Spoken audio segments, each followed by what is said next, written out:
Good morning, good afternoon, and good night, wherever you're watching me from. My name is Dr. Obioramba, reaching you from Nkolom Wisdom University. And today's date is Oye, or Orie Market Day, in the 12th month of the Igbo lunar calendar called Onwa Ede Ajana. And in the Roman Catholic calendar, today's date is January 14, 2025. Remember, at Nkolom Hadums, we always advise you to use your naturally given common sense, which we call Akon Uche. And at Nkolom Hadum, we try to decolonize your mind from colonial brainwashing and mental slavery. And we always stand for the truth, because only the truth will save you and Africans and the world free. Therefore, invite your family, your children, your friends to join us. Subscribe to our YouTube channel and follow us on Facebook, Twitter, Instagram, TikTok, and other social media platforms. And like, comment, and share to everybody, so that all of us will be educated about what is going on around the world and things that concern you. And therefore, thank you for joining us today at Nkolom Wisdom University. The title of today's lecture is The Election of Two Factional President Generals for Ohanaeze Ndi-Igbo Raises a Red Alert.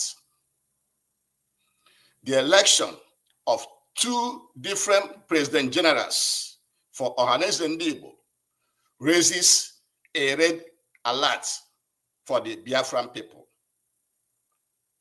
for African people, because it is the people of Biafra that will solve all the problems of the colored and black race.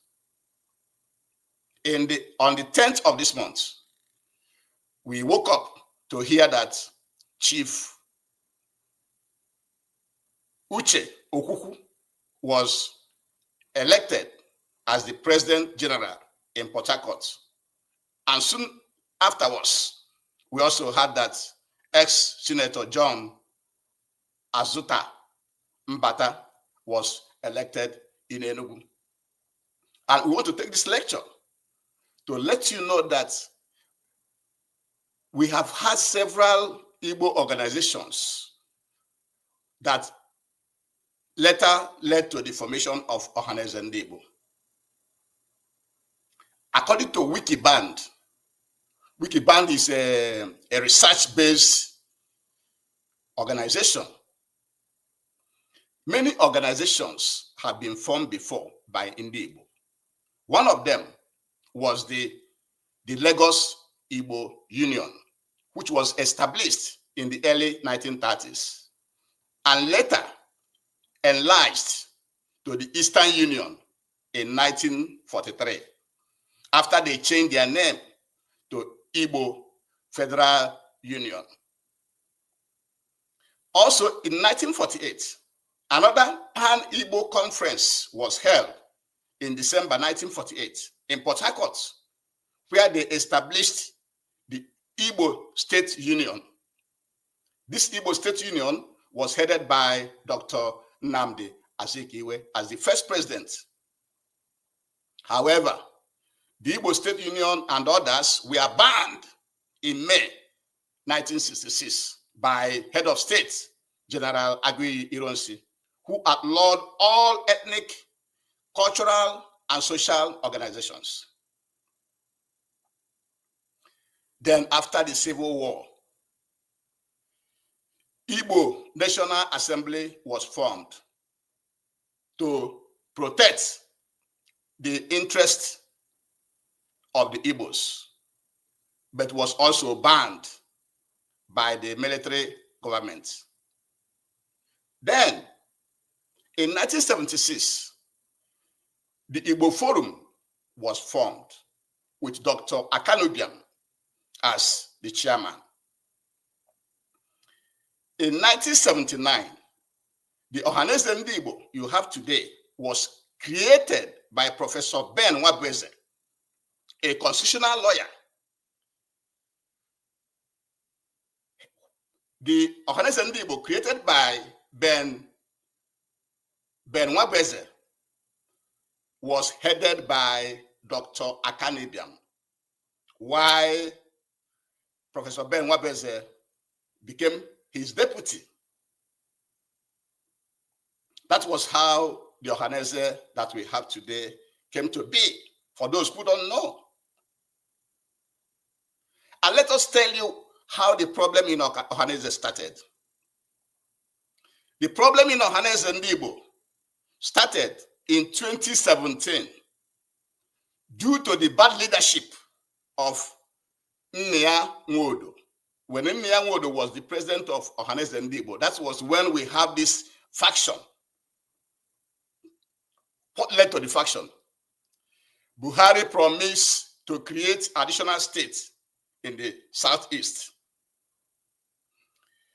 Nnia Nwodo personal preference for that state creation was to create an other state. Nnia Nwodo preferred other states. Why Ohanaeze National Executive Council? Ohanaeze National Executive Council voted for Aba State. Also, Nnia Nwodo unilaterally means single-handedly endorsed Atiku in 2019 presidential election. Why Uche Okwukwu, who was his general secretary, suggested that Ohanaeze remain neutral.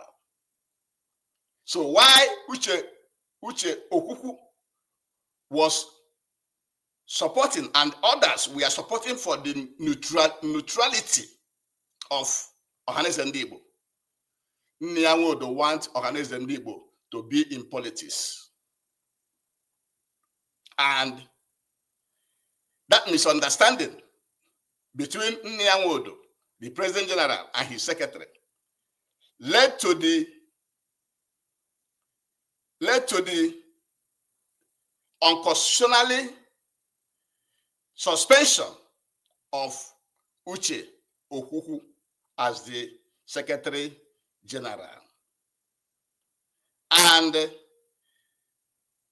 that suspension undermined the fundamental principles established in the Ohanaeze 1976 Constitution. That is what led to what we are having today.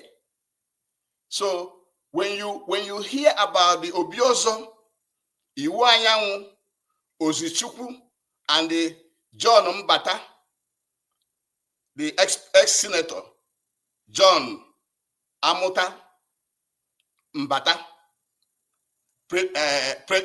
presidencies, they are in line with the illegality of Nnia Nwodo. And then, when you hear about Chudi Ibe, Isi Guzoro, and Chief Uche Okwukwu, those are those that are saying that they don't want illegality in Igbo organization. I want you to understand what is the basis of the problem. The problem of the Ohanaeze Ndi-Igbo is that in 2017, Buhari wanted to create another state in the eastern region. Ndi-Igbo, who was the president then, his personal preference was for other states. Why the Ohanaeze National Executive Council voted for Aba State, and Ndi-Igbo disagree with that. Also, during the 2019 presidential election, Ndi-Igbo single-handedly supported Atiku, as he's the president of Ohanaeze, but he supported Atiku against the will of the Ohanaeze people. The Ohanaeze National Executive Council, led by Uche Okwukwu, to be neutral in the election. That led to the faction we have today. And then they suspended Uche Okwukwu. Ndi-Igbo, they suspended his secretary, Uche Okwukwu, unconstitutionally, violating the constitution. And that has led to the faction, to the parallel Ohanaeze that we have today, which has resulted to the bad leadership of Ndi-Igbo. So when you have been hearing Obiozo, Iwu Anyanwu, Ozichukwu, and the current ex-Senator John Mbata, Azuta-Mbata presidencies, these are the people that are supporting illegality in Ohanaeze and Ndi-Igbo, who is supposed to be the umbrella of the whole Igbo people. And now the governors are now also have been supporting that Ndi-Igbo's faction. That was why after the election of Uche Okwukwu in Portharcourt, the governors went ahead to have another election in Enugu and elected ex-Senator John Mbata, Azuta-Mbata, as the president. That is the problem we have. Now, the Chudi Ibe, Isi Guzoro, Chief Uche Okwukwu, is being supported by every other Igbo people, every other Biafrans across the globe. That is what we want you to know at this, I think, Ohanaeze Wisdom University. Understand the problem we have. And we at Ohanaeze, now that we have revealed the truth to you, what is going on in Ohanaeze, we want you to stand up and save the Igbo race. Because the continuous parading of two factional leaders in Ohanaeze, which is supposed to be an organization that is protecting the whole Igbo worldwide, should be stopped immediately. Because it's a very, very big red flag. It is divide and rule, divide and conquer. That is what the colonial masters, the oppressors, are planting in our land. And our people should stand up. We should wake up and say no to this impunity. After Ohanaeze and Ndi-Igbo have elected their president in Portharcourt, which followed the process, the constitutional process, because I could remember when Obiozo was about to be elected, the Ohanaeze election was held in Owerri. It was held in Imo State.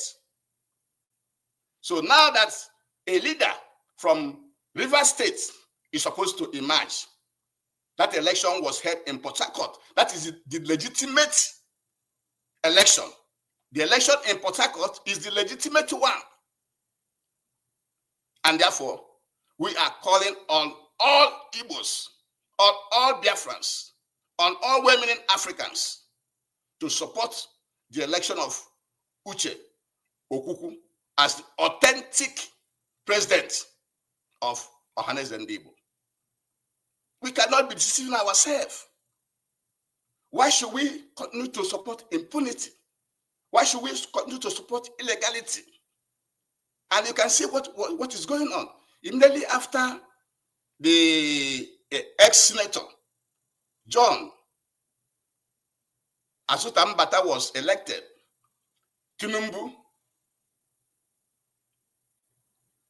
congratulated him.